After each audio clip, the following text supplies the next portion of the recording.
आइए अब खबर विस्तार से। भारतीय कुश्ती महासंघ के प्रमुख ब्रजभूषण सिंह के खिलाफ पहलवानों का प्रदर्शन जारी है। दिल्ली पुलिस एफआईआर दर्ज कर मामले की जांच कर रही है, लेकिन पहलवान जांच पूरी होने से पहले ही ब्रजभूषण की गिरफ्तारी की मांग पर अड़े हैं। इस बीच ब्रजभूषण सिंह पर यौन शोषण के आरोप लगाने वाली नाबालिग लड़की को लेकर नई बात भी सामने आई है। खबर है कि पहलवान बालिग है, ऐसे में ब्रजभूषण सिंह पर पॉक्सो की धारा हट सकती है। पूरी रिपोर्ट देखें।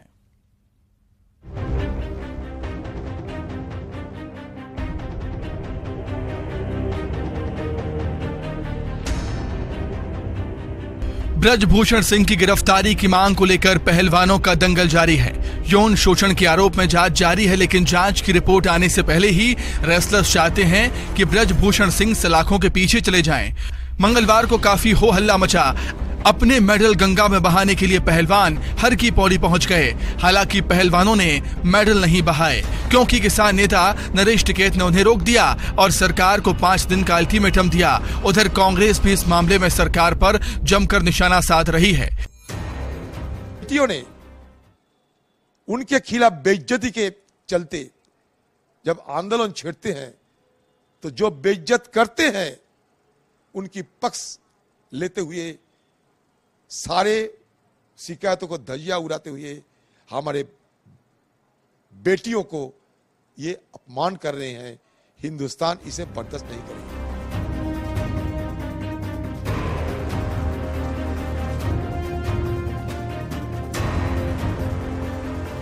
इस बीच खबर यह भी आई है कि दिल्ली पुलिस जल्द ही एक स्टेटस रिपोर्ट कोर्ट को सौंपेगी। उधर ब्रजभूषण सिंह का बयान भी आ गया। निवेदन पर एफआईआर हुआ है, जांच चल रही है। अब उसमें हम उनकी क्या मदद कर सकते हैं।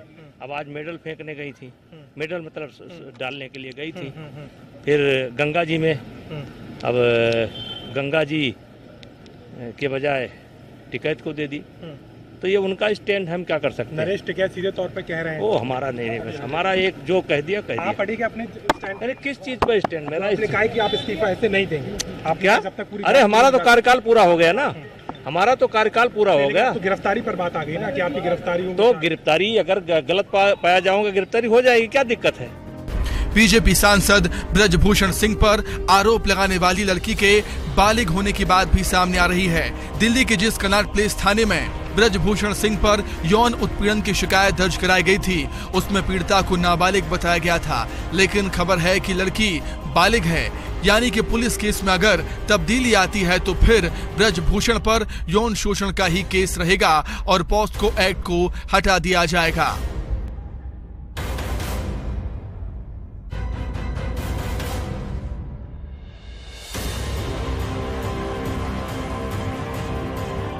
इस मामले में केंद्रीय मंत्री अनुराग ठाकुर का भी बयान आया। उन्होंने कहा कि पहलवानों को जांच पूरी होने का इंतजार करना चाहिए। मेरे प्रिय खिलाड़ियों, आपको दिल्ली पुलिस की जांच का इंतजार करना चाहिए, विश्वास करना चाहिए। दिल्ली पुलिस ने सुप्रीम कोर्ट में कहकर एफआईआर दर्ज की है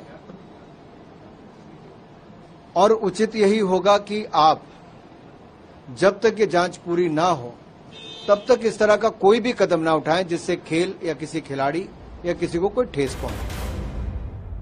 बजरंग पुनिया, विनेश फोगाट, साक्षी मलिक सहित कई पहलवान 23 अप्रैल से भारतीय कुश्ती महासंघ के पूर्व अध्यक्ष ब्रजभूषण शरण सिंह के खिलाफ प्रदर्शन कर रहे हैं। उनकी मांग है कि एक नाबालिग सहित 7 पहलवानों के कथित यौन उत्पीड़न के आरोप में उनकी गिरफ्तारी की जाए। सुप्रीम कोर्ट के दखल के बाद दिल्ली पुलिस ने ब्रजभूषण सिंह के खिलाफ 2 एफआईआर दर्ज किए और जांच शुरू कर दी। हालांकि अब यह भी खबर है कि नाबालिग लड़की असल में बालिग है। बहरहाल पहलवान अपनी मांग पर अड़े हैं और उन्हें सियासी समर्थन भी मिल रहा है। Bureau report, news 18। अब बात करेंगे राहुल गांधी की, जिन पर एक बार फिर से विदेशी धरती पर देश के अपमान का आरोप लगा है। अमेरिका के दौरे पर गए राहुल गांधी ने एक कार्यक्रम के दौरान पीएम मोदी पर बयान दिया और इस बयान पर राहुल गांधी घिर गए। बीजेपी उन पर विदेशी धरती पर भारत के अपमान का आरोप लगा रही है। We have a group of people in India who are absolutely convinced that they know everything. In fact, I think maybe they know even more than God. विदेशी धरती पर देश के प्रधानमंत्री के बारे में ऐसे शब्द।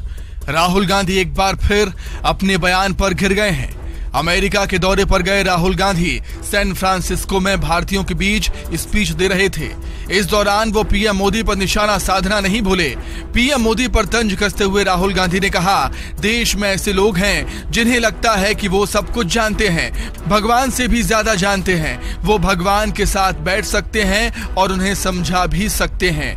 हमारे प्रधानमंत्री उनमें से एक हैं। मोदी जी को अगर भगवान के साथ बैठा दें तो वो भगवान को समझाना शुरू कर देंगे कि दुनिया कैसे चलती है।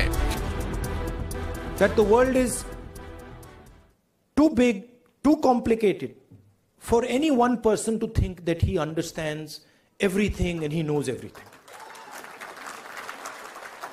And so really that is the disease that Sam sort of outlined. That is the disease, that we have a group of people in India who are absolutely convinced that they know everything. In fact, I think they think maybe they know even more than God. They could sit down with God and have a conversation and explain to him, about what is going on. And of course, our Prime Minister is one such specimen. BJP Rahul Gandhi के इस बयान को देश का अपमान बता रही है। केंद्रीय मंत्री अनुराग ठाकुर ने कहा कि राहुल गांधी देश का अपमान करने में कहां पीछे रहते हैं। भारत को राष्ट्र नहीं, राज्यों का संघ मानते हैं। उन्होंने पूछा कि आखिर वो विदेश जाकर पाना क्या चाहते हैं। अनुराग ठाकुर ने कहा कि राहुल गांधी की कोशिश तो पीएम मोदी के अपमान की होती है, लेकिन देश का अपमान कर बैठते हैं। देश की बढ़ती साख को विदेश जाकर गिराने की कोशिश करते हैं। राहुल गांधी जी की हर विदेश यात्रा भारत का अपमान करने में कहीं पीछे नहीं रहती और इस बार की प्रायोजित ये विदेश यात्रा भी उसी दिशा में है जहां वो अपमान तो प्रधानमंत्री मोदी जी का करना चाहते हैं, लेकिन अंत में देश का अपमान करने से नहीं हटते। राहुल गांधी के बयान पर एमपी में भी सियासत गर्म है। बीजेपी के प्रदेश अध्यक्ष वीडी शर्मा ने राहुल गांधी पर निशाना साधा। वीडी शर्मा ने कहा कि राहुल गांधी की जितनी बुद्धि है उतनी बात करेंगे, उन्हें अमेरिका ब्रिटेन ही अच्छा लगता है। राहुल गांधी के जीन्स गुलामी के प्रतीक हैं। प्रदेश के गृह मंत्री नरोत्तम मिश्रा ने भी राहुल गांधी के बयान पर पलटवार किया। नरोत्तम मिश्रा ने कहा कि जिस अमेरिका के राष्ट्रपति पीएम मोदी का ऑटोग्राफ मांग रहे हों, उस धरती पर जाकर राहुल गांधी ने देश का अपमान किया है। गृह मंत्री ने कहा कि ये व्यक्ति का नहीं, देश का अपमान है। अभी सिडनी के अंदर हुआ, वहां के प्रधानमंत्री कह रहे हैं कि हम मर जाए तब लोग इतने नहीं आते। ये तो प्रधानमंत्री, ये भारत का प्रधानमंत्री है क्या है कि मोदी के लिए यहां भी पागल है लोग। अमेरिका का राष्ट्रपति कह रहा है कि मोदी जी आपकी लोकप्रियता मेरे देश के अंदर बहुत है, इसलिए मैं आपके साथ सेल्फी लेना चाहता हूं। ये क्या है? राहुल गांधी जी जमीन पर रहिए, सपने देखिए और अमेरिका और ब्रिटेन और इंग्लैंड ही आपको अच्छा लगता है, क्योंकि आपके जीन्स में, आपके खून में अभी वही जीन्स हैं जो गुलामी के प्रतीक के थे। राहुल गांधी जी जो अमेरिका का राष्ट्रपति सप्ताह भर पहले हमारे प्रधानमंत्री से ऑटोग्राफ मांग रहे हो और ये सुन के पूरे देश का माथा गर्व से ऊंचा हो रहा हो, उस अमेरिका की धरती पर आप भारत का अपमान कर रहे हैं। ये व्यक्ति का नहीं, देश का अपमान होता है। और आप लगातार हर बार अपने आप को सुर्खियों में लाने के लिए भारत को नीचा दिखाने की कोशिश करते हो। थोड़ा विचार करो, अंतर्मुखी हो। देश की जनता है, ये राष्ट्रभक्त जनता है, ये सब समझती है आपकी इन बातों को। नरोत्तम मिश्रा के बयान पर कांग्रेस ने पलटवार भी किया। कांग्रेस नेता जेपी धनोपिया ने कहा कि नरोत्तम मिश्रा को राहुल गांधी के नाम का फोबिया हो गया है। उन्होंने कहा कि विदेश में छात्रों को संबोधित करने के लिए राहुल गांधी को बुलाया जा रहा है। ये पूरे देश के लिए गर्व की बात है। मैं समझता हूं कि नरोत्तम मिश्रा जी को फोबिया हो गया है राहुल गांधी जी के नाम पर। आश्चर्य की बात है कि जब उनके नेता जाते हैं विदेश में, तब वो नाम करके आते हैं और किस तरह के हालात करके आते हैं, और कांग्रेस के नेता जाते हैं बदनाम करके आते हैं। तो बोलते हुए शर्म आना चाहिए। राहुल गांधी जी को आज पूरे विश्व के अंदर जिस तरह सम्मान के साथ देखा जाता है, अमेरिका में विश्वविद्यालय के अंदर छात्रों को संबोधन के लिए बुलाया जा रहा है। राहुल गांधी इससे पहले भी विदेश में जाकर पीएम मोदी पर ऐसे बयान दे चुके हैं। उन पर पहले भी देश के अपमान का आरोप लग चुका है, लेकिन हर बार की तरह इस बार भी वो भूल गए कि उनका ये भाषण भारत में नहीं हो रहा था, जहां उनके बयान को विपक्ष की राय समझा जाता। वो विदेशी धरती पर प्रधानमंत्री के बारे में बोल रहे थे। राहुल गांधी को घेरने का बीजेपी को एक और मौका मिल गया है। Bureau report, news 18। वहीं लव जिहाद के मामले थमते नजर नहीं आ रहे हैं। कभी श्रद्धा, कभी साक्षी, तो कभी किसी और लड़की को शिकार बनाने के लिए हाथ में कलावा बांधकर छलावा देने वालों की कमी नहीं। अब मुंबई की एक मॉडल ने आरोप लगाया है कि परवीन नाम के लड़के ने यश बनकर उसे धोखा दिया, ब्लैकमेल किया। वहीं रायगढ़ में तो इससे भी सनसनीखेज मामला सामने आया। यहां दानिश खान नाम के युवक ने खुद को कुंवारा बताकर एक लड़की को फंसाया और लिव इन में रहने लगा। आखिर उस लड़की का मुकाम बनी मौत। आप भी देखिए।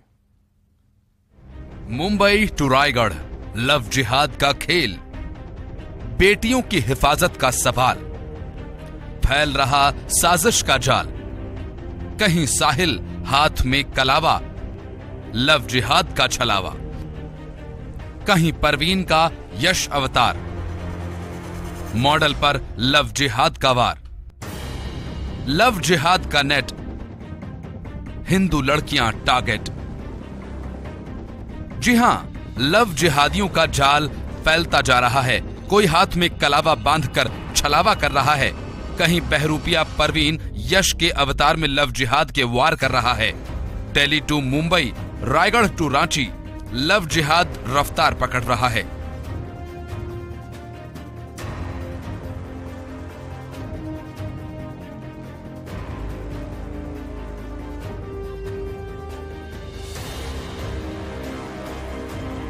साक्षी और श्रद्धा जैसी आम लड़कियां हों या फिर मुंबई में कोई मॉडल, लव जिहाद के जाल में कब कौन कहां फंस जाए ये कहना मुश्किल है। अब मुंबई की एक मॉडल का आरोप है कि रांची के तनवीर अख्तर नाम के एक शख्स ने उसे ब्लैकमेल कर धर्म परिवर्तन का दबाव बनाया। मॉडल का यह भी आरोप है कि तनवीर ने यश बनकर उसे फंसाया और उसे लव जिहाद का शिकार बनाया। मॉडल के मुताबिक तनवीर ने कोल्ड ड्रिंक में कुछ मिला दिया और उसकी कई अश्लील तस्वीरें निकाली, जिसके बाद से वो उसके साथ ब्लैकमेलिंग का खेल खेलने लगा। हालांकि तनवीर ने मॉडल के आरोपों को खारिज किया।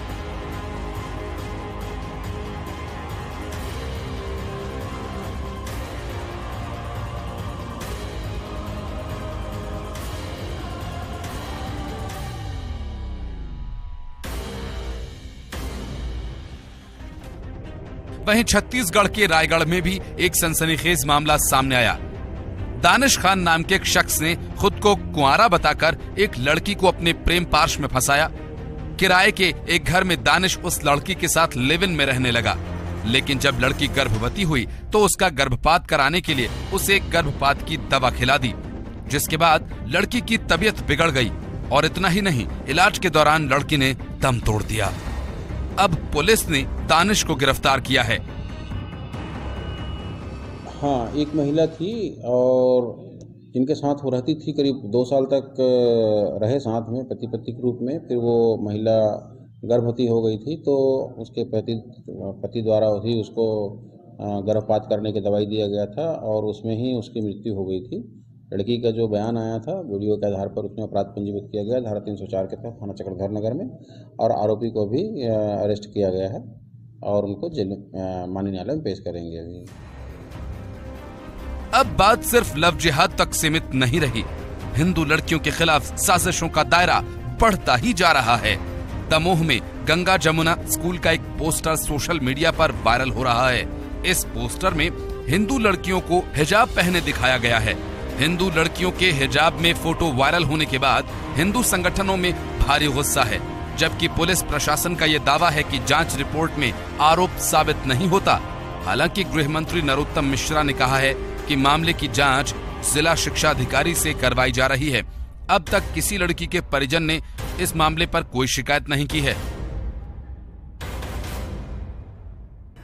उसकी जांच कराई है। प्रथम दृष्टया जिला शिक्षा अधिकारी को जांच के लिए भेजा था। जांच में उनके परिवार वालों ने कोई इस तरह की शिकायत नहीं की है। जिला शिक्षा अधिकारी स्वयं गए थे। उसके बावजूद भी मैंने पुलिस अधीक्षक को उसकी गहन जांच के लिए बोला है।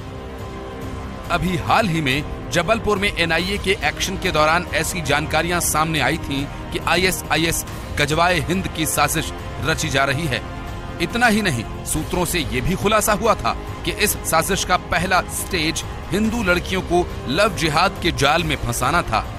पकड़े गए आरोपियों के मोबाइल से हिंदू लड़कियों की तस्वीरें भी मिली थीं। जाहिर है लव जिहाद की फैक्ट्री खुलती ही जा रही है और गली गली लव जिहाद की साजिश रची जा रही है। Bureau report, news 18। वहीं छत्तीसगढ़ में कल से रामायण महोत्सव की शुरुआत हो रही है, लेकिन इससे पहले जोरदार सियासी महाभारत जारी है और इस सियासत में अब राक्षस की एंट्री भी हो गई। बीजेपी और कांग्रेस दोनों ही एक दूसरे को राक्षस बता रहे हैं। वार पलटवार का दौर जारी है। राक्षस है, अरण्य कांड पूरा पढ़े नहीं है, इसमें उनका वध सुनिश्चित है। इस चुनाव में भारतीय जनता पार्टी आरएसएस के संस्कार राक्षसी प्रवृत्ति के हैं। छत्तीसगढ़ में रामायण पर सियासी महाभारत छिड़ गया है। कांग्रेस और बीजेपी नेताओं के ये बयान बता रहे हैं कि सियासत में राक्षस की एंट्री भी हो चुकी है। प्रदेश की सरकार राष्ट्रीय रामायण महोत्सव का आयोजन कर रही है, जिसमें देश के अलग अलग राज्यों के साथ कंबोडिया और इंडोनेशिया जैसे देशों से भी रामायण मंडलियां प्रस्तुति देने वाली हैं। यानी कि आयोजन बड़ा है। अब बात श्री राम की निकले और नाम कांग्रेस का जुड़े तो भला बीजेपी कैसे चुप रह सकती है। प्रदेश बीजेपी के नेता लगातार कांग्रेस को घेरने की कोशिश कर रहे हैं। पूर्व मंत्री अजय चंद्राकर ने तो कांग्रेस की तुलना राक्षसों से कर दी और कहा कि जिस तरह अरण्यकांड में राक्षसों का वध हुआ था, उसी तरह चुनाव में कांग्रेस का वध होगा। रामायण को बार बार ये बोल रहे हैं कि अरण्यकांड पर आधारित होगा। आप लोगों ने मेरा भाषण सुना होगा, तो विधानसभा में मैंने कहा था कि अरण्यकांड के 4 पंक्तियां लिख देते करके। तो अरण्यकांड में 2 घटनाएं, एक तो भगवान ने उसमें नवधा भक्ति कही छत्तीसगढ़ की भूमि में, लेकिन मारीच, सुबाहु, त्रिसरा, कबंद, विराध जैसे राक्षसों का वध भी हुआ है और उसकी 14,000 सेना भी मरी है छत्तीसगढ़ की धरती पे। तो ये जो कांग्रेसी हैं वो राक्षस हैं। अरण्यकांड पूरा पढ़े नहीं है, इसमें उनका वध सुनिश्चित है। इस चुनाव में मैं जिन राक्षसों का नाम बताया उसी राक्षस के बरोबर हैं, उनका वध निश्चित है और उनकी पूरी 14,000 सेना मारी जाएगी। बीजेपी नेता कांग्रेस की तुलना राक्षस से कर रहे हैं, तो कांग्रेस भी पीछे नहीं है। कांग्रेस के संचार प्रमुख ने बीजेपी और आरएसएस को राक्षसी प्रवृत्ति का बताया। उन्होंने कहा कि बीजेपी ने 15 साल तक भगवान राम के नाम पर राजनीति की, लेकिन भूपेश बघेल राम काज कर रही है। राम वन गमन पथ बनवा रही है, रामायण महोत्सव करा रही है। माता कौशल्या के मंदिर का जीर्णोद्धार भूपेश सरकार ने किया। यही बीजेपी की पीड़ा और राक्षसी प्रवृत्ति है। देखिए, अजय चंद्राकर मानसिक रूप से विक्षिप्त हो चुके हैं। वे राक्षसी प्रवृत्ति के संस्कार में पले बढ़े भी हैं। भारतीय जनता पार्टी आरएसएस के संस्कार राक्षसी प्रवृत्ति के हैं। भारतीय जनता पार्टी के नेता अजय चंद्राकर जैसे लोग उस भाव को इसलिए नहीं समझ सकते क्योंकि उनके अंदर की राक्षसी वृत्ति है। उनको तकलीफ हो रही है कि भूपेश बघेल राम काज क्यों कर रहे हैं। 15 साल तक उन्होंने राम के नाम पे राजनीति किया और भूपेश बघेल राम का काज कर रहे हैं, भगवान राम का वनगमन पथ बनवा रहे हैं, अंतर्राष्ट्रीय रामायण करवा रहे हैं, माता कौशल्या के मंदिर का जीर्णोद्धार कर रहे हैं। ये पीड़ा है भारतीय जनता पार्टी के नेताओं की, यही उनकी राक्षसी वृत्ति है। रामायण महोत्सव पर सियासी रण जारी है। बीजेपी ने अरण्यकांड की चर्चा निकाली है, कांग्रेस की तुलना राक्षस से की है। बीजेपी को भी कांग्रेस से ऐसा ही जवाब मिला है। Bureau report, news 18। क्रिकेट का खुमार भारतीयों के सिर चढ़कर बोलता है और बात अगर आईपीएल की हो तब तो क्या ही कहने। जियो सिनेमा के डिजिटल प्लेटफॉर्म ने आईपीएल 2023 देखने के मामले में एक नए युग की शुरुआत की है। इससे कई वैश्विक रिकॉर्ड भी टूटे हैं। टाटा आईपीएल 2023 विश्व स्तर पर सबसे ज्यादा देखा जाने वाला डिजिटल इवेंट बन गया है। जी हां, यही वजह है कि जियो सिनेमा ने एक के बाद एक लगातार ग्लोबल बेंचमार्क स्थापित किए। इसका सबसे बड़ा एग्जाम्पल है अब तक के सबसे रोमांचक टाटा आईपीएल फाइनल को देखने के लिए 12 करोड़ से ज्यादा दर्शकों ने जियो सिनेमा को ट्यून किया। दरअसल टाटा आईपीएल के इस आधिकारिक डिजिटल स्ट्रीमिंग पार्टनर ने 2023 सीजन को 12 भाषाओं में फैंस के सामने पेश किया था। जियो सिनेमा 2 करोड़ 50 लाख से अधिक डाउनलोड रजिस्टर हुआ। ये एक ही दिन में सबसे अधिक इंस्टॉल किए गए किसी भी ऐप की रिकॉर्ड संख्या है।